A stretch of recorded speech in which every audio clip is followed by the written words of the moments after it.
From the halls of Austin to the fights in D.C. that hit us at home, this is Politics with the Big Dogs. Hello, hello, hello. This is Anthony Holm, host of Politics with the Big Dogs. We have a great show for you guys this week, guys. You're not going to believe what has happened. So, this is insane. A 5-year senior staffer with John Cornyn leaves that Senate office, and where does he go? Chief of Staff to Talarico's Senate campaign. Yes, you heard that right. John Cornyn's number 2 policy advisor over the last 5 years is now chief of staff day-to-day running Talarico's campaign. Look, that says a lot, and it's very instructive of why I think Paxton won so handily in the last primary. So we're also talking about a tragic event that happened in Massachusetts and how it is so vastly different than Texas. Another week and another real facing by Iran. We've got to take some time and speak to that. There's no way around it. And then it sure appears that you and another listener, you'll appreciate Dan Patrick, Lieutenant Governor Patrick, is, I believe, a listener of the show. We produced a spot and segment, and he followed almost exactly what we did to include the picture. So we say thank you to him both for listening and amplifying the message. And then another week and another Democratic socialist takes grip, this time in Florida. What is that about and why? She just cleaned the floor. She was outspent like 15-1 and won by 10 or 12 points. There's now yet another Democratic socialist as the nominee for U.S. Senate in the state of Florida. So we've got to give some time to the surveillance regime and the blowback growing in Texas, particularly among Republicans. We've had Republican counties, GOP counties have sent letters and come out and said, hey, local officials, stop watching what we're doing. Stop putting up these license plate readers. Stop putting up the surveillance on traffic poles. We will not be surveilled. But be careful, folks, because I think we're getting duped. I think they're saying, oh, you're right, and they're swapping out one actor for another, and it sure seems to me that the other one might be worse. So that old saying of you can tell a lot about someone by the company they keep is particularly applicable, I suggest, to all of us with elected officials relative to their staff. Who they surround themselves with is essential, particularly the policy beliefs and whether that person is conservative or is advocating for a position explicitly or implicitly with the member, right? And the most egregious example of late, an obvious example for all of us, is a 5-year senior staffer for John Cornyn. So up until about a week ago, the guy was deputy legislative director. And in the U.S. Senate office, particularly the U.S. Senator John Cornyn from Texas, that is a huge role with a lot of power over policy, a lot of power over committees, and what comes out of these U.S. Senate committees. So here's this kid, this guy, Jacob Smith, who's been a longtime D.C. staffer. Last 5 years he spends it with Cornyn, largely driving the policy that John Cornyn advocates. This is a huge, huge role, particularly because John Cornyn was a Senate leader. He was in the final 4 to be actual leader of the United States Senate, the majority leader. So what's going on? Why are we talking about Jacob Smith? Because guess where Jacob Smith just landed? His new role. He is chief of staff to the Talarico campaign. Sit with that a moment. John Cornyn's one of his most senior policy advisors, who is deeply enmeshed in policy outcomes in the U.S. Senate, because he is number 2 policy guy for Senator Cornyn, who played a big role in the Senate. What does he do? He quits and he says, no, I'm going to go be chief of staff for the Talarico campaign. I want to make sure that James Talarico is the next U.S. Senator from Texas. And why? We don't know for certain, right? Is it bitterness? Is it spite? Perhaps. It could be some of it. But here's somebody who spent 5 years advancing policy and studying policy on behalf of Cornyn in the United States Senate. It should not be lost on any of us that this fella senior policy advisor, number 2, in fact, in the entire office for Cornyn, is now day in and day out working to elect a fella who stands in the Texas legislature in his representative capacity and says, science has definitively shown us there are not only 2 genders, male and woman, man and woman, there are in fact 6 genders. This is James Talarico. 6 genders is what he had the audacity to say in a committee hearing while he's looking down upon people who are testifying. James Talarico, who says Texas law must protect the right for an adult to sexually transition their 7-year-old child. We have to protect that. I believe it's child abuse. Talarico says it must be a protected right in the state of Texas. As I've said a number of times on the show, and I will say again, if you show me a young person who believes they need to be sexually transitioned, I'm going to show you an adult, at least one, in their immediate sphere who is indoctrinating that child, and I believe committing child abuse. But independent of that, of my beliefs on sexual transitioning, this is what Talarico believes is right and appropriate for Texas, and obviously right and appropriate for the United States, should he be elected the next U.S. Senator. These 2 beliefs alone, independent of Talarico defending China, right? Saying, you guys, I think we talked about it on one of the episodes probably 8 or 10 months ago. I did a large profile piece into China. Their reach is shocking in the things that they're doing. But one of them that we addressed then was China has gotten caught buying land, not just in the U.S., but all over the world, that buttresses up as next to U.S. military and other military installations. And they're spying. There's just no way around it. These are CCP, Chinese government-funded purchases and embedded spies. And they're counting and watching the number of planes that come in and out. They're counting and watching the shipbuilding going on. They're counting and watching, and as China has for 30 years, engaging in industrial espionage. There's just no way around it, right?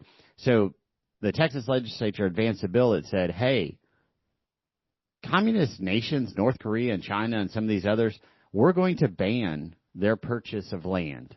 And we're gonna specify their purchase, the ban, in strategic areas in particular. We're going to target those first and foremost. That's priority. Well, Talarico stood on the floor of the Texas House and said, absolutely not. We must protect the communist China's government's right to purchase land, even if it buttresses up against a nuclear facility or a uranium mine or a strategic military site. And Texas, of course, has so many. We have so many military sites. So this is Talarico. Okay, fine. The guy's a kook. There's no way around it, which is why Ken Paxton's just going to destroy him, because the guy is just that crazy. But we're talking about why a senior policy staffer for John Cornyn is now chief of staff for the Talarico campaign. Why do we believe that is? Sit with it. Here's what I believe, why I believe it occurred. I believe this fella, Jacob Smith, 5-year number 2 policy director for John Cornyn, is a liberal. And he wants many of these, if not all of these policies advanced, not just in Texas, but in the U.S. He is showing his stripes by where he's working.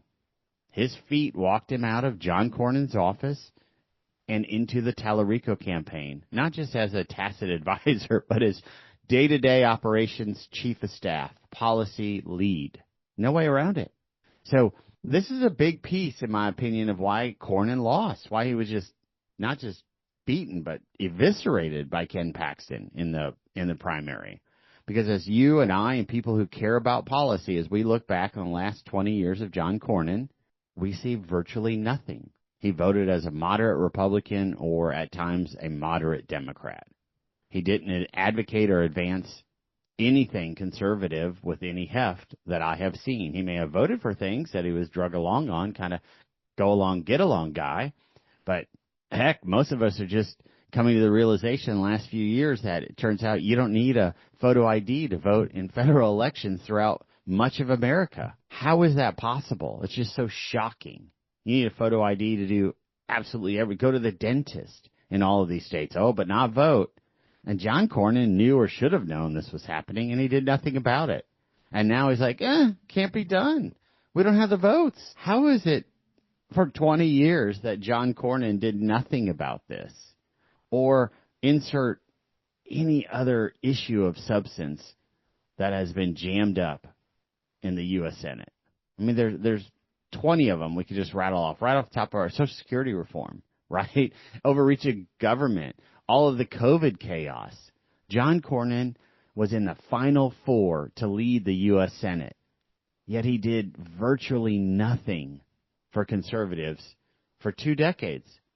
Yet was outraged and got $150 million to try to get another 6 years. In part because, perhaps in large part, John Cornyn is surrounding himself clearly with people who are aligned with the value system and the policy beliefs of James Talarico.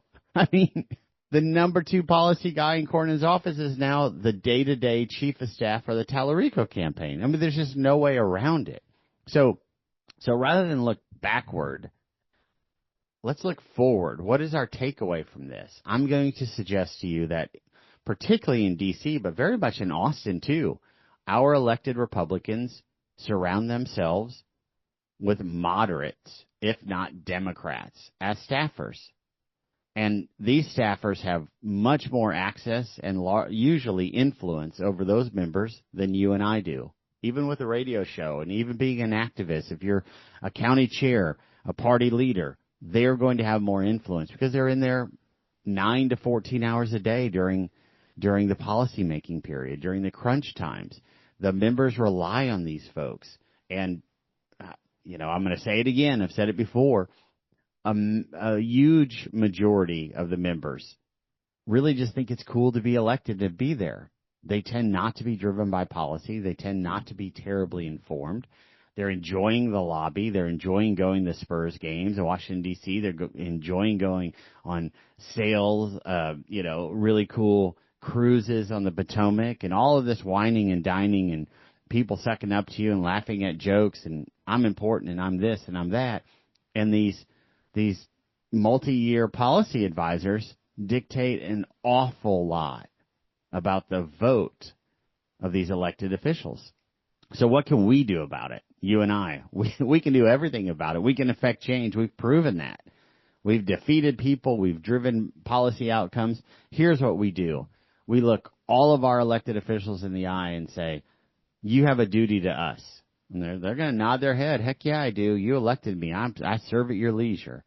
And one of your duties includes surrounding yourself with people who are at least as conservative as we are. So often, these professional staff members who go from member to member in the Texas Capitol or the U.S. Capitol, they're all just pals of each other. If they came in conservative, they tend to kind of be beaten down, often like the elected officials. And it is hard to swim upstream as an elected official on an issue. Like property tax cut. We all want it. They say they want to give it to us. The budget grows. They spend the money. Why? Why would it be hard to cut taxes? Because you couldn't go spend that money. It's a lot easier to give money out of our tax dollars from the public purse being distributed than it is to say, no, I'm sorry, everybody cut your budget 5%. We're going to give the people a property tax break. So what happens? Why doesn't that occur? In part because a staffer on whom they rely, not just for policy and constituent services, but they become close friends. The members show up and are often involved in their weddings or involved in X, Y, and Z and vice versa.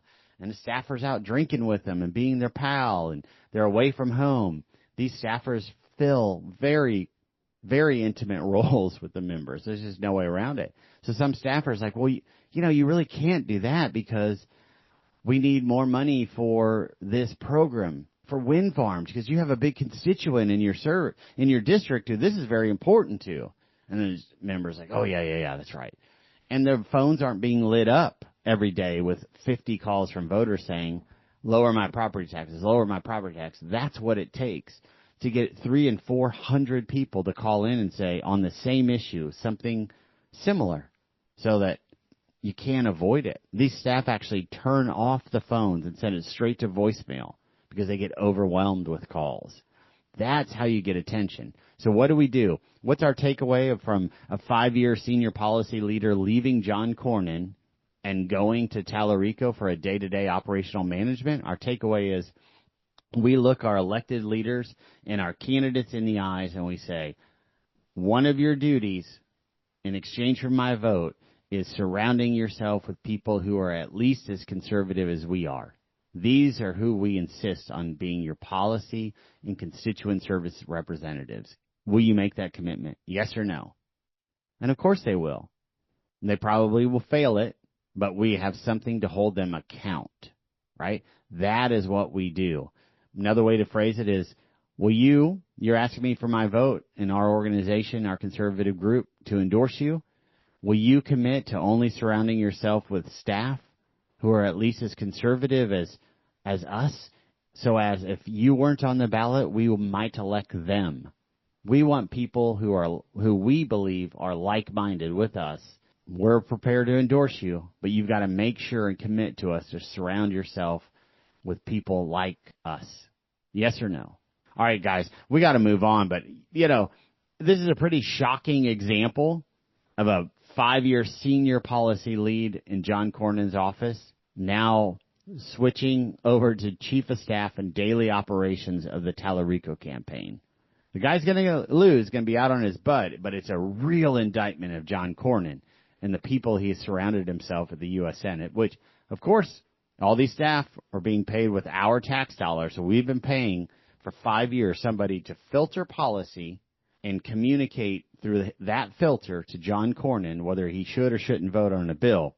And the person that we have been paying, that John Cornyn selected to use our tax dollars to pay, is now chief of staff to the Talarico campaign, one of the craziest, most radical candidates we have seen in 25 years. That is a lesson for all of us. We don't need to look backward on John Cornyn. Let's just put it in the memory files and look forward to how to impact and to ensure that this doesn't happen, or to ensure this doesn't continue happening in Austin and D.C. And right now is a wonderful leverage point because all of these Republicans are coming around and we're claiming to be so conservative and reminding us that they're one of us and they're asking for our help, our dollars, our support, our vote, our prayers. So put it on the line, look them in the eyes and say, can you commit to me too? And then you fill in the dots the way that is right and appropriate for you and us and the conservative movement. Okay, lots of news. We've got to move on. And folks, if you're just joining us, this is Anthony Holm, host of Politics with the Big Dogs. We've been on the air now for about a year. Make sure if you haven't already, sign up at politicswiththebigdogs.com. That's politicswiththebigdogs.com. We have a short weekly newsletter to stay in the know. And we also on there, please, please, please sign the petition to help us ban taxpayer-funded lobbying. If you'll sign the petition and put in your address, we'll send a copy of your support to your state representative and your state senator. And I also want to give a shout out to who must be one of our viewers, and I'm grateful for it. Dan Patrick, Lieutenant Governor Dan Patrick. Regular listeners, you'll recall 2 weeks ago I highlighted Bonnie Wallace, who is a grandmother from Central Texas. She's been the activist leader on getting profane books out of public libraries in the school system, obviously. Outside of the independent city library. So, and focused primarily on elementary and junior high, but also that which is inappropriate in high school. So Bonnie drove all the way to Houston and she went to the HISD school board meeting and showed up and got to her 1 or 2 minutes to publicly speak. And she started reading from a portion of a book that's in a number of the HISD libraries. It was wholly inappropriate, very, very graphic, sexually graphic. And she was interrupted by the head of the school board, who happened to be the vice chair at the time, who said, that is profane. You cannot read that here. That's inappropriate. It's a group of adults at a public meeting, right? And they're saying, you can't use that language here talking to us. And Bonnie, of course, responded in some form or fashion with, well, I'm reading from a passage in a book that you have in the public library that 14, 15, 16-year-olds are reading. And I mean, it is really graphic sexual content. So we highlighted that 2 weeks ago. We spoke about it on the show. And then about a week later, Lieutenant Governor Dan Patrick highlighted the same thing. In fact, he did an interview with Bonnie. During the show, I told you all that I was friends with Bonnie Wallace and had been and voted and spoke to her actually about being a guest on the show, but we didn't have her on. We went ahead and just covered that for one of the segments on the show, and boom, Lieutenant Governor Patrick and his team sent out an email that had a photo of he and Bonnie sitting side by side, very similar to the photo that went out on my text messages. So I am grateful that Dan listens and helps promote and advocate for the similar values. I want to say thank you to the Lieutenant Governor and his team, and they're doing good work on his podcast. If you haven't followed it, that's Lieutenant Dan Podcast. I encourage you to do so. All right, guys, let's move on. So another week, another big Democrat Socialist for America takedown in a major primary. So what did we have? We had Florida, the state of Florida, which has effectively an open U.S. Senate seat race, what's going on. So there was an appointed interim for Marco Rubio, and now that seat is being contested. And you guys might remember the gentleman who's a former retired Marine. He's a very formidable candidate who raised just an obscene amount of money, right? So this was the National Security Council aide, Alexander Vindman. I've just been able to pull it up in front of me. Lieutenant Colonel retired, who testified in 2019 and 2020 about the aid for Ukraine and the investigation. He was there. It was a kind of an Oliver North moment. It was a little less than the North affair, hallelujah, but it was material nonetheless. So now Vindman runs for that U.S. Senate seat in Florida and raises just an obscene amount of money, like well over, I think, $20 million or something. An unknown woman named Angie Nixon, or effectively unknown, African-American, former local elected official from a smaller jurisdiction, definitely not a nationally known individual, and definitely not a statewide known individual. And she ran on the Democratic Socialists of America ticket. They didn't endorse her, but she says, I'm one of them, and spoke about the issues, and here's what I'm going to do if I win. And she whooped him. I mean, she just eviscerated him. It was like 55 plus. So it was a 10, 11 point, 12 point victory. And what does that mean, right? Well, it means obviously that the national Democrats have to deal with this entrenched socialistic effort. And what does it mean to say socialistic? So let's talk about DSA, right? The Democratic Socialists of America. What do they believe? Number one, blanket amnesty, straight up. Legalize what they call migration. Not immigration. Legalize migration, period. Full stop. End police. Take that money into diversion programs and ultimately defund the cops. It's clear as day. It's on their website. It's what they believe in. End and close all prisons. Think about that. No police. Now to their, I want to do them the justice of being fair. They do effectively intimate that they want to taper policing, right? They want to take the money and start pulling it off of allocating for the police force, put it into diversion programs to keep people from committing crimes. At least that's the theory, and I think that's a noble effort, a noble objective. How they get there, I don't agree with. But they affirmatively, we need to close all prisons, take that money, put it elsewhere. They want blanket amnesty for everybody in the U.S., regardless of their status. That's their language they use, quote, regardless of their status. So what's that mean? It means that they're here illegally, just straight up.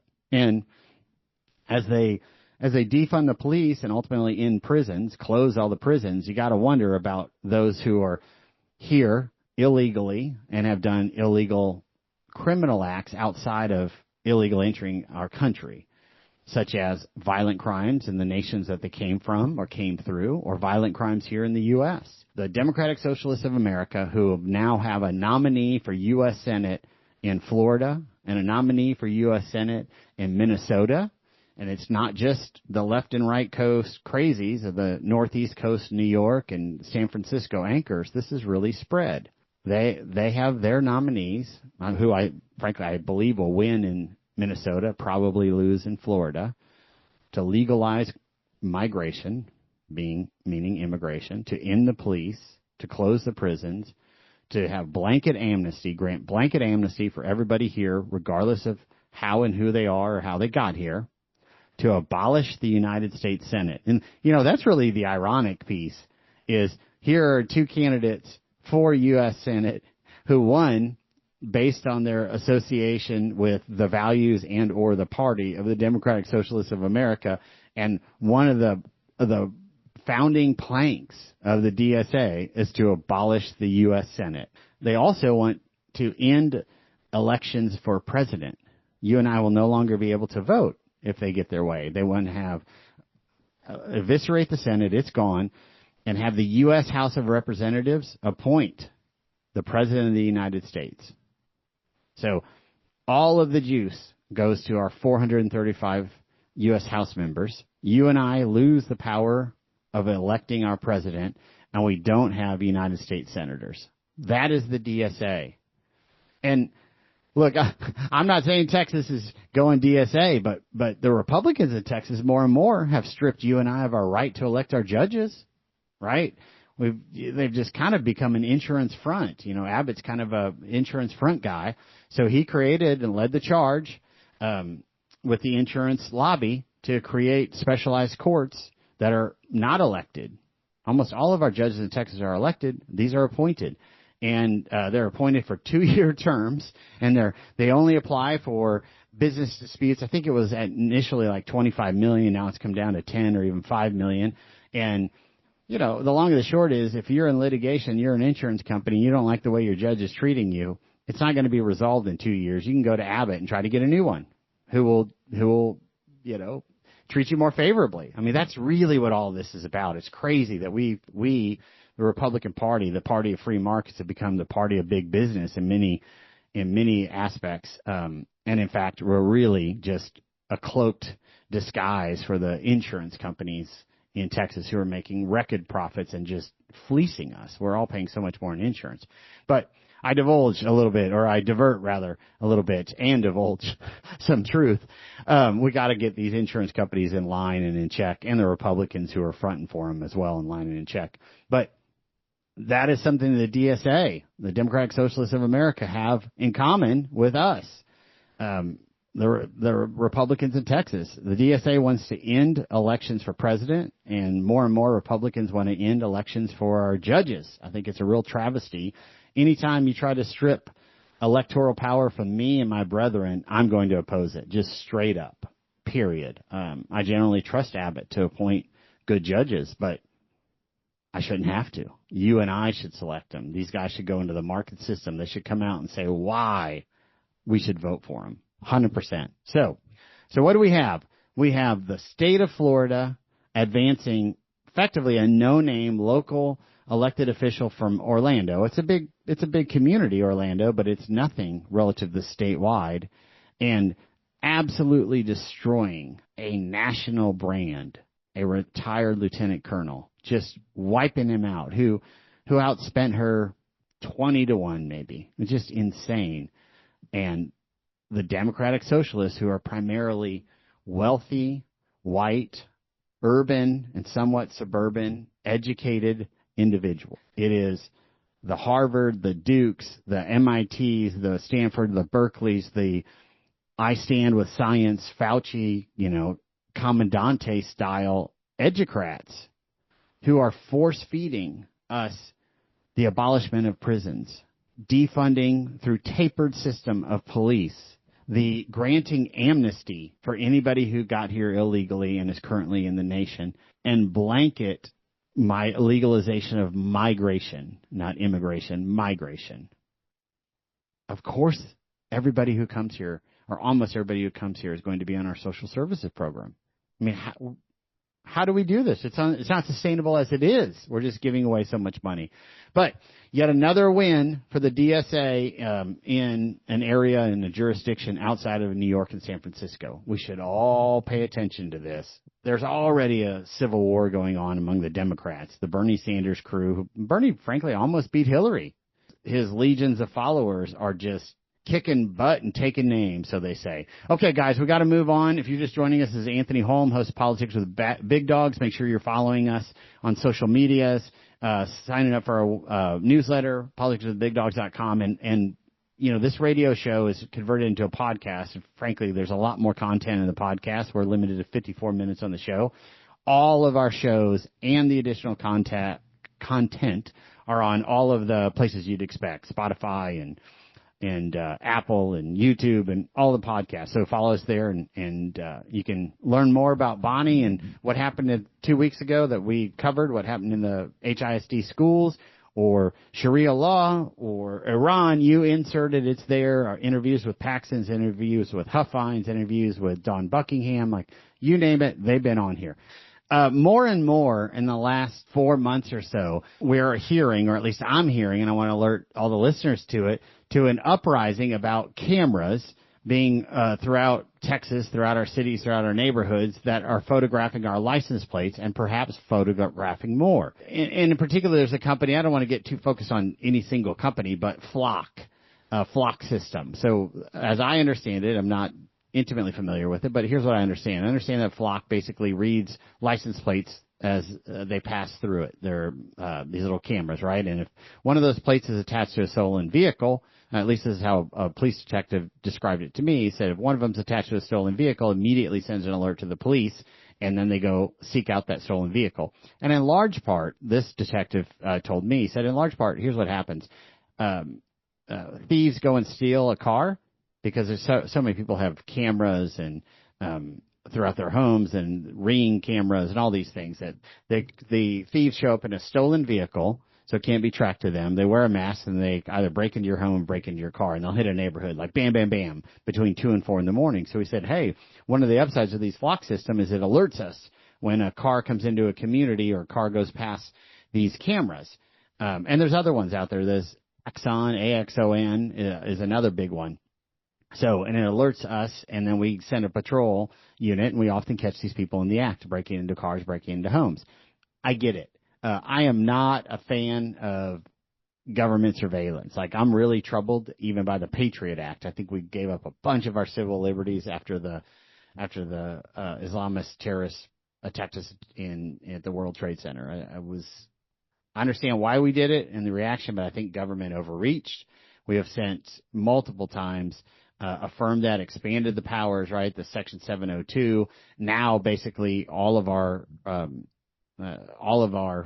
alphabets entities in federal government are tracking our emails through metadata and screening them and listening to them and even tapping into, you know, the backbone, the literal infrastructure of the internet itself and picking up transatlantic communications. And it's just AI computer system screening through all this thing for keyword search.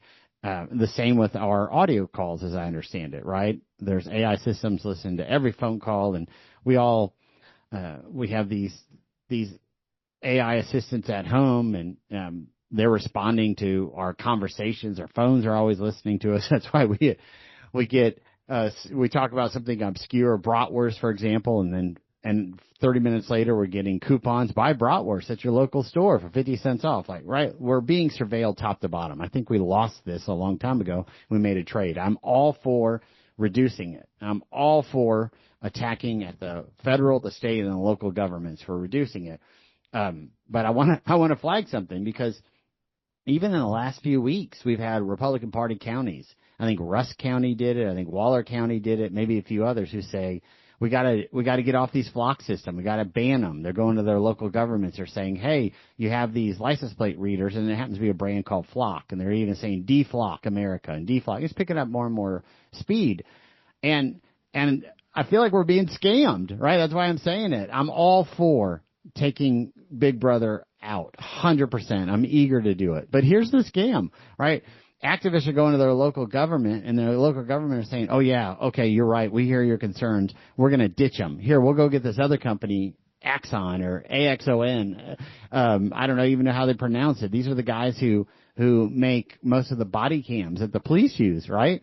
And they said, we'll replace him with this. We'll deflock, or I think that's what it's called, and we'll replace him with this other one. And everybody's like, okay, thank you. We just wanted our privacy back. Well, these other guys are just as bad. I actually think worse, right? So it's kind of akin to Governor Abbott showing up at our convention saying, and we're going to make sure that only Republicans vote in the primary, right? He said that. We played it here a few weeks ago, and we praised him for it, but I also warned all of us. I said, this guy, it's not an affirmative statement. He makes these kind of mealy-mouth statements where all sides get to read into it what they want. We all cheered. We're like, yeah, we're gonna pass a closed primary through the legislation, and then when he dumps this Secretary of State, they're going to stop litigating, right? They, being the state of Texas, through the Secretary of State's office, is actively using tax dollars to paying 2 or 3 D.C. firms many tens of thousands, by now hundreds of thousands in litigation costs, as I understand it, to fight the Republican Party of Texas in court. So the party cannot close its primary, right? So Abbott comes up in June, and at this point, we already know we're getting a new Secretary of State. Her last day is like the 20th or something of July. He says, and we're going to make sure only Republicans vote. We all go, yeah, I was there. We go crazy. We cheer. Yeah, thank you. Hallelujah. Finally, we're closing the primary. He appoints a new Secretary of State who gets Robert Howden. We talked about that on one of the other programs. And again, if you're just joining us, all of these radio shows with more content, even our podcasts saved across all of the social media channels or all the places you'd expect to pick up a podcast, Apple and YouTube and otherwise, you can listen. So we detail this, did a full segment on it. And we're like, oh, good. Robert Howden, who I happen to know and I think well of, worked with 20-ish years ago with Rick Perry when I was working for Governor Perry in law school and whatever that was, the early 2000s. So at point 7, we're like, oh, good. And he brings on Nate Schatzline, a good, strong conservative who's totally in support of closing the primaries. Schatzline becomes, senior advisor, I think, on the issue for the Abbott. And we're like, okay, what's going to happen? Well, days later, the federal judge says, okay, new Secretary of State, you got to tell us the state of Texas position. We all just assumed, I think the judge did too, that, it's going to change. They're going to stand down. They're going to unwind it. Even Attorney General Paxton refuses to defend the state on it, which is why the SOS, the Secretary of State, goes out and hires new lawyers and spends all of our money attacking the Republican Party of Texas. And Howden basically sends the new Secretary of State, appointed and absolutely controlled by Governor Abbott. He sends like a 2-line response in a legal document that says, the only thing different is the name of the Secretary of State. It is now Howden and not Jane Nelson. All other things are equal. We're going to continue. That's what it says. All other things stay. So that means the state of Texas and Abbott, even though he went to the convention and said, we're going to make sure only Republicans vote.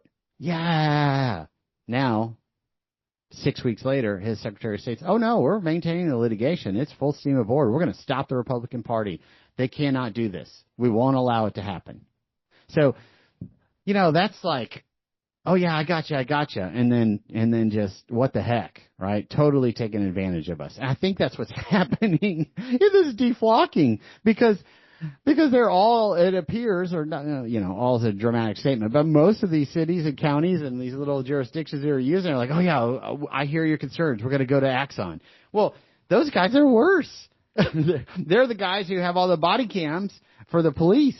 And they were trying to integrate AI to do facial recognition while the police drove around and stopped people. To get our picture on the side of the road as the body cam actually as the police officer walks around. Those are the guys that are putting it high on posts and not just picking up license plates. And I think this is also applicable to Flock, to full disclosure. But as the detective explained Flock to me, it's primarily just targeting license plates. And they tend to be like 3 feet off the ground on a little pole and boom, boom, boom, they check your plates. And we can all argue whether we should or should not do that. I am totally against government watching us. It's one of the reasons I have started very rarely go to the UK anymore because we're just constantly tracked and watched in England. I'm all for eliminating Big Brother top to bottom. What I am flagging is different because I think we're actually getting duped into a worse surveyor of our movement. Like, we're going from a reasonably limited surveillance system to a much more pervasive surveillance system.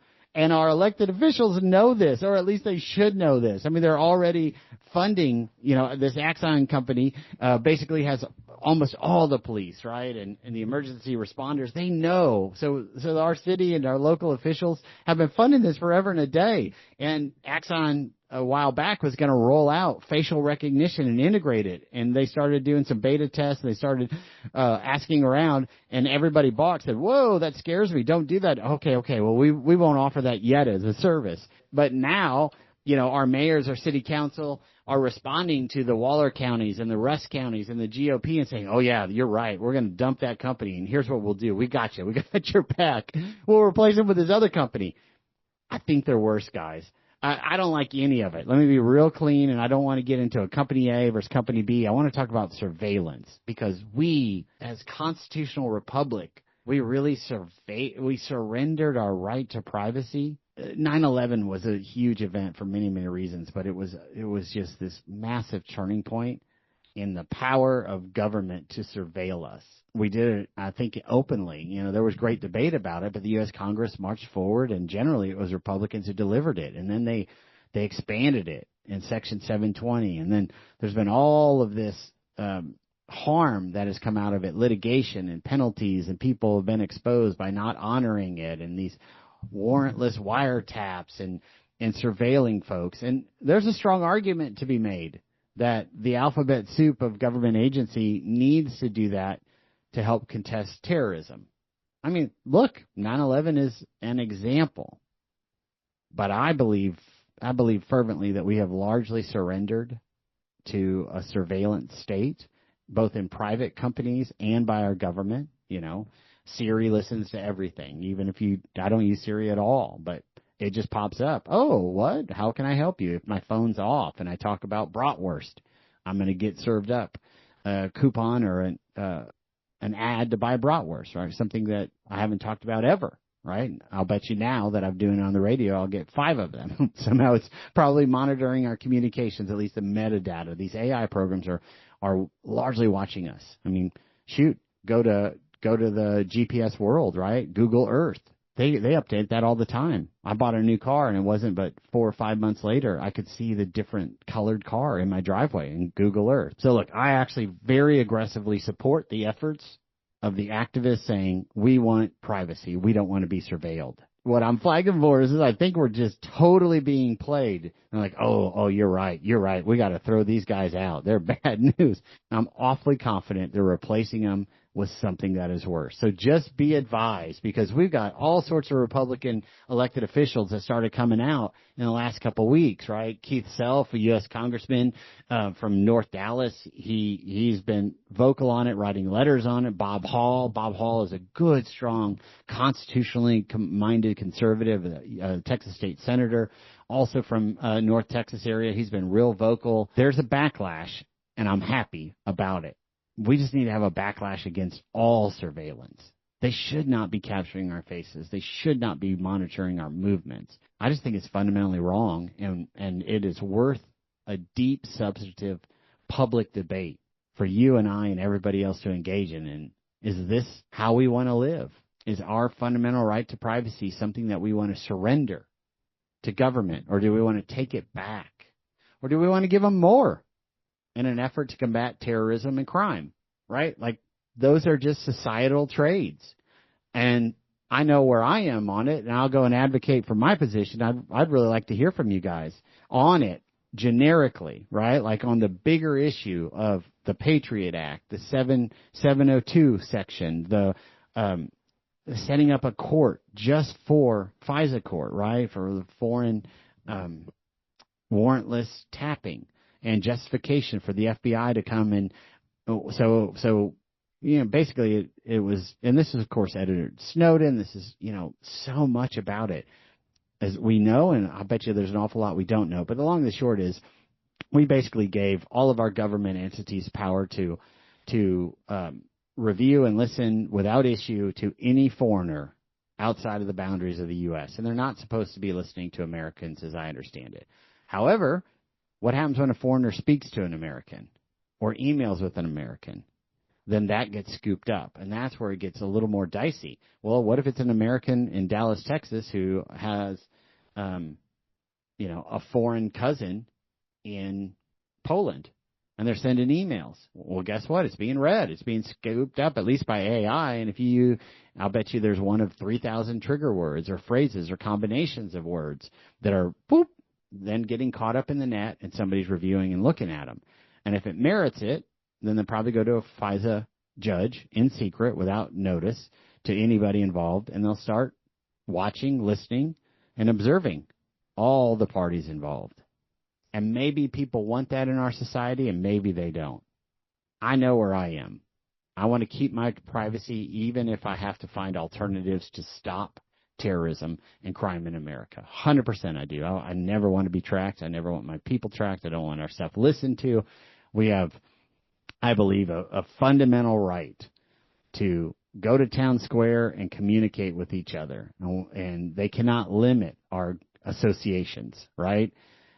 We ought to be able to do that openly and publicly and without being surveilled by our government or any private entity, be it Axon or Flock or any of them. I fervently believe that. So there's two things I'm really flagging with this segment. Number one, I think it merits a nice big debate about what the government is. And when I say government, I'm including private sector. So a nice big debate about what the government and private sector are monitoring, number one. And then number two, do we want them monitoring all of the answers to number one? Do we want to reduce them? Do we want to eliminate them? Or perhaps we would need to expand them. Maybe that's a trade we're making. And then the second thing that I'm flagging for all of us is don't let our elected officials dupe us, right? We go on a crusade against a Flock system, and we get duped. We think that they have been responsive to us. Well, they gave us the same or probably something that's worse in this other system. And I feel like it's very similar to what Governor Abbott just did. He shows up at the convention, says, we're going to make sure only Republicans vote in Republican primaries. And then he appoints a brand new Secretary of State who has an opportunity to end the litigation and seal the deal so the Republican Party of Texas gets to close their primaries. And that SOS, certainly at the direction of the governor, says the only thing that has changed about the position of the Secretary of State is our last names. I mean, holy smoke. I flagged at the time, this is just Abbott's MO, right? To use language that everybody can go believe he's saying supports their position, and it gives them plenty of room to not. Okay, guys, so we got to move on, but that's kind of the long and the short. We need to have a bigger debate in Texas and in our republic, in my very strong opinion, about what amount of, if any, of surveillance should we accept, and do we want in our lives? I don't know if y'all caught this or not. I happen to be strongly pro-life. Many of the listeners are as well. But here's the long and the short. Massachusetts, obviously a liberal state, but their law says, okay, a woman can have an abortion up to 24 weeks. So it's 6 months, right? Deep into gestation of a baby. There's no way around it. And that's pretty much without restriction. That's how it is. But they just changed their law. They changed their law to strike 24 weeks. So the law that will now takes effect in November, the state law in Massachusetts will be that a woman can elect to have an abortion at any point in time in her pregnancy. And the only limitation, it's not even a time limitation, and so they can do it for any point in time and for any reason. And the only limitation is unless there's a professional judgment of a physician that says it is not necessary, that it's unnecessary, right? Just straight up. It's wild. Here's another way to think about it. And it's not just one physician out of the blue. It's got to be, it's their physician. So what they did is they said, hey, currently anybody can have an abortion for 24 weeks, which is 6 months, right? Now, we're not going to have a time constraint on it, but it's up to the judgment of a physician if there is a need. And they didn't say medical need of the baby. They didn't say life of the mother. They didn't say life of the baby. They said a need, right? So we're talking about 8 months in. If a woman is having psychological problems or otherwise, if that is quote-unquote a need, then it is permitted. I'm very suspicious of this policy, and more than suspicious, I'm really heartbroken over it, to be candid. But I'm flagging it not just because it's such an outlier, but rather, what a contrast with Texas, right? So here are two states, and they're educated states, and they're big states, and they're wealthy states in our republic. We've got 50 of them. You know, we're a republic. That's how we operate, and we talked about that in the past. But if you want a primer again or kind of brush up on it, go to our existing podcast. Again, everything is up on Spotify and YouTube and Apple and everywhere you'd expect. Politics with the Big Dogs. We're a republic. And finally, the U.S. Supreme Court in the last couple of years came back to truth and said it's up to the independent states to regulate. And what I'm flagging is the contrast. Massachusetts, you can do it the day before a due date unless a doctor intervenes. And, you know, just straight up, your doctor intervenes and says it is not in the interest of the mother or the child, right? And in Texas, we have gone so far to the other side, we say it is affirmatively illegal, including in cases of rape and incest. So if you've got a 15-year-old young lady who gets pregnant because her uncle raped her, she's going to bring that baby to term. And we can debate those policies and the merits of those policies anytime. That's not my objective in this portion. What I am trying to flag for us is, look how divided on the policy and a sacred policy, a policy of life is, right? That Massachusetts created a legal and regulatory structure about the unborn that is opposed by like 99% of Americans. If you just went out there generically and said, hey, should a woman be permitted to have an abortion in the 9th month if her life is not in danger? They just, over 90% of Americans say absolutely not. And by the way, the reverse is largely the same, if not, certainly similar, if not the same. And that's this. Hey, should a 15-year-old girl, if you go out and ask Americans, hey, should a 15-year-old girl who was raped by her uncle and impregnated be forced to bring that baby to term? Over 90% will say no. I'm not trying to get in a policy debate about life. I have a very strong position on it based on my faith, and I suspect many of you do.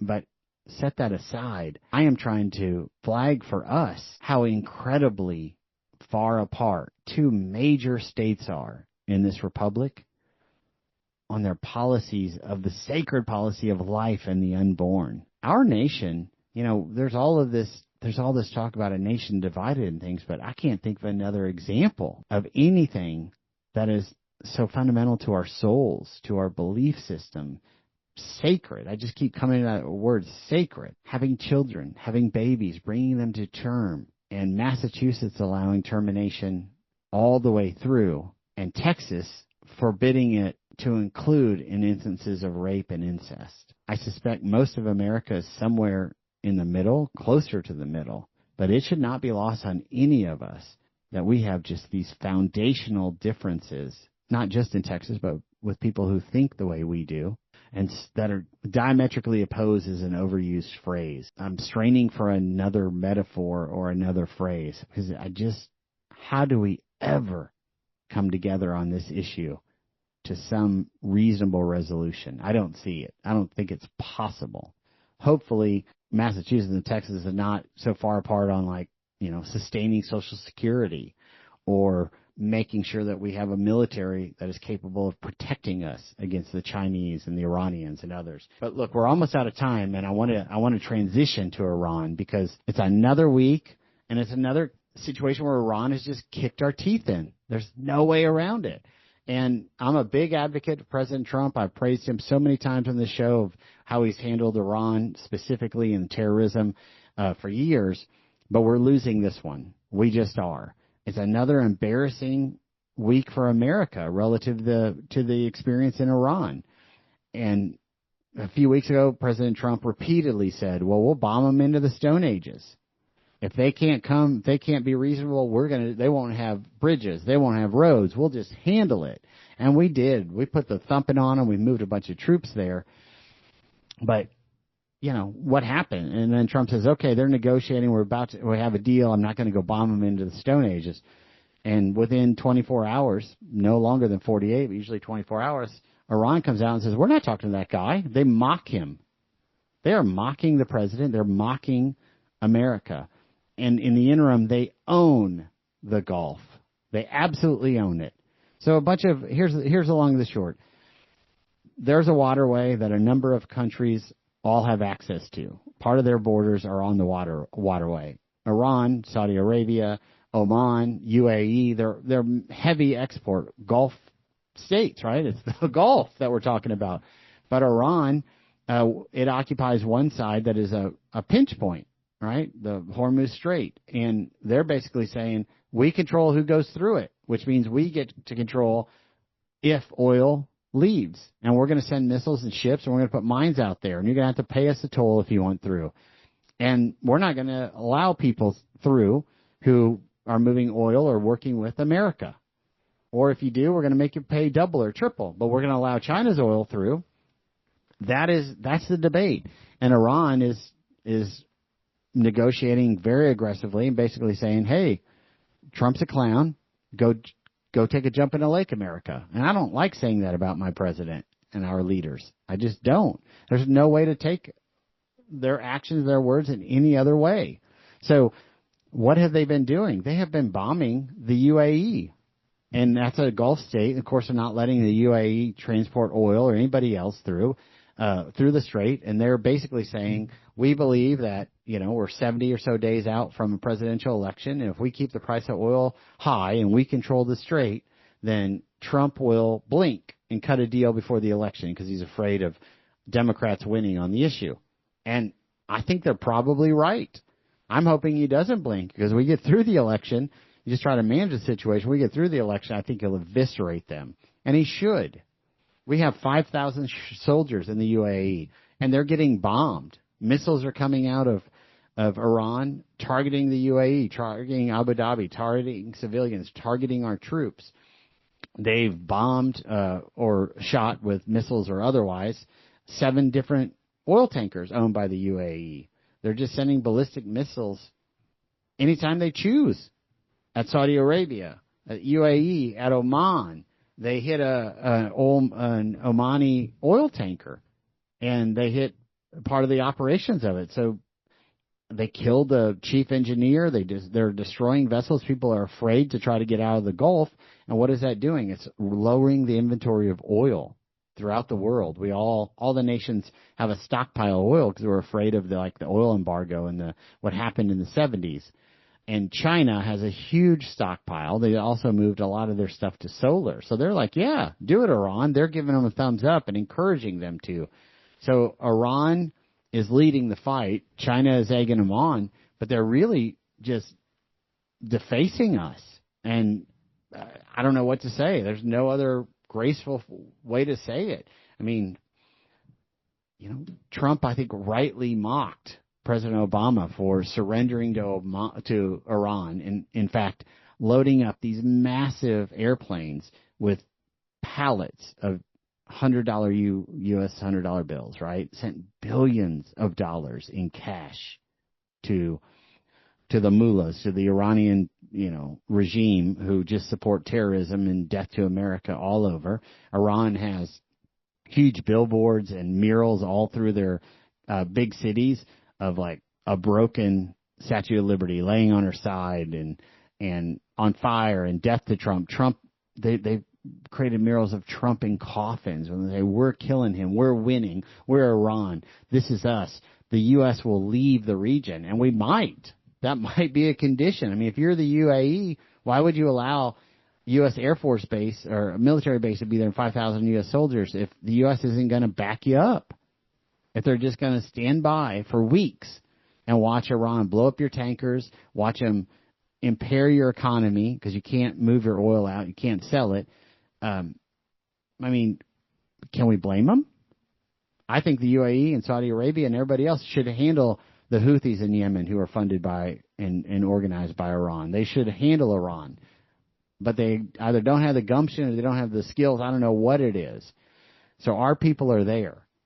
But look, either we stand with our friends and we hit back at somebody who attacks our people, not just our friends, they're attacking our soldiers or killing soldiers. We had a Texan die. We covered that. The young lady, she's so brave. In Bahrain, they killed a number of soldiers, and one was from Denton County area. Look, guys, we got to stand together and we got to support our president, and we got to tell him it is time. Do not take this any longer. Don't worry about the November elections. I think it'll actually go worse if he allows Iran to continue to win. And they are. They're clearly having the upper hand and just kind of depantsing us. Stand strong. Please encourage President Trump to stand strong, and let's just go handle Iran, who's been chanting death to America for 40-plus years. We need this. Our children need this, and our grandchildren need this. Oil and all commodities need to be able to traverse the seas and the earth for our benefit. There's no way around it, right? China's trying to play a similar game by restricting sales of critical essential minerals and elements that we need for phones and cars and everything else. They basically have a juggernaut on it. Now we're desperately out there. Iran is trying to create this power over the price and the supply of oil globally, not just now, but for years and years to come, and we cannot allow that to happen. We're here. We're in the fight now. It is time to finish the fight. So please encourage your elected officials. Please pray for President Trump. We have got to finish this fight and get it done. Okay, guys, we've got to move on. All right, guys, this is that Tepper time, right? So Carl Tepper, this new kind of go along, get along, new-ish, a Republican state representative from Greater Lubbock who whines quite a bit. Anthony is failing to tell people he's a lawyer. I think everybody knows that, but again, I want to make sure I do this show. I'm a policy advocate of a campaign guy, but I am absolutely a lawyer, been a lawyer, graduated UT Law, licensed lawyer, practicing lawyer, do trials. So yes, I'm a lawyer. This is my obligatory Tepper time. So he can stop whining. We have appropriate disclaimers. Thank you so much for listening. I know there was a lot of action. There's more in the podcast. Make sure you're going to politicswiththebigdogs.com, following us. All of our shows and more content are on YouTube, on Spotify, on Apple, everything you'd expect. All of these radio shows are converted into podcasts with more content. So follow us, sign up, listen to them, catch up. Thank you for fighting for Texas. Thank you for fighting for freedom. God bless you, and God bless our great state of Texas. Politics with the Big Dogs with Anthony Holm is supported in part by the First Amendment Alliance Education Fund. Learn more about today's guest and hear other episodes online in our archive. Visit politicswiththebigdogs.com. If you have a question for Anthony Holm, email Anthony at politicswiththebigdogs.com. From deep in the heart of Texas, you've been listening to Politics with the Big Dogs.